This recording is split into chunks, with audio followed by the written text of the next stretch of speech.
tickets in town sold out. Downtown Birmingham lit tonight for the NBA YoungBoy concert and the green carpet party in honor of the Magic City Classic, downtown Birmingham. Abby Haymond will join us live where all the action is tonight with the latest from police on safety and all of the fun events.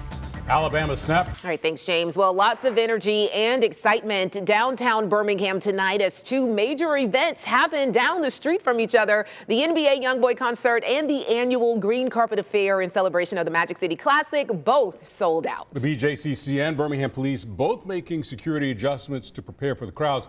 Your reporter Abby Haymond downtown outside Legacy Arena at the BJCC.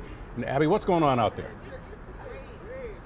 That's right, Brittany, Steve, everyone is just so excited to be out here tonight, regardless of where they're headed. Both of these events are sold out, crowds bringing in thousands of people.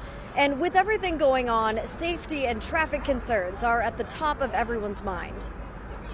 NBA YoungBoy fans packed into Legacy Arena Wednesday night for the latest stop in his sold-out tour. Concert goers had to follow strict rules to get in. I think the whole no bandana thing, no purse, I think it's crazy. No bags of any kind, no chains, no bandanas. They will take your bandana. Bandanas are not allowed in this event. BJCC increased security after incidents at other NBA YoungBoy concerts in Kansas City and New Orleans. I'm just here to have fun, honestly. But they also needed to prepare for those at the annual Green Carpet Affair happening at the Birmingham Museum of Art right down the street. It's been classic week and everybody's out having a good time, and hopefully we have a great time and everything is safe. Green Carpet Affair is the highly anticipated event hosted by Mayor Randall Woodfin to mark the start of events leading up to the Magic City Classic. I have been trying for years to get tickets to this event. Guests wear semi-formal or cocktail attire and take the night to celebrate community. And with both events happening downtown, traffic is a concern getting home.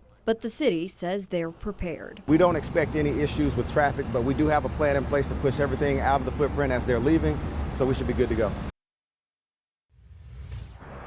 Chief Pickett says they are enforcing a youth curfew for those not inside the concert. That started at 9 o'clock, and they are telling parents to have their children picked up by 11:30. Now, you can see there's about 30 people behind me that did not get into the concert. They say they have tickets, but we're not sure why they were not allowed in, but they have been told they're not getting in. We'll have more on that. Your reporter live in Birmingham, Abby Haymond, WBRC 6 News, on your side. Thanks, Abby.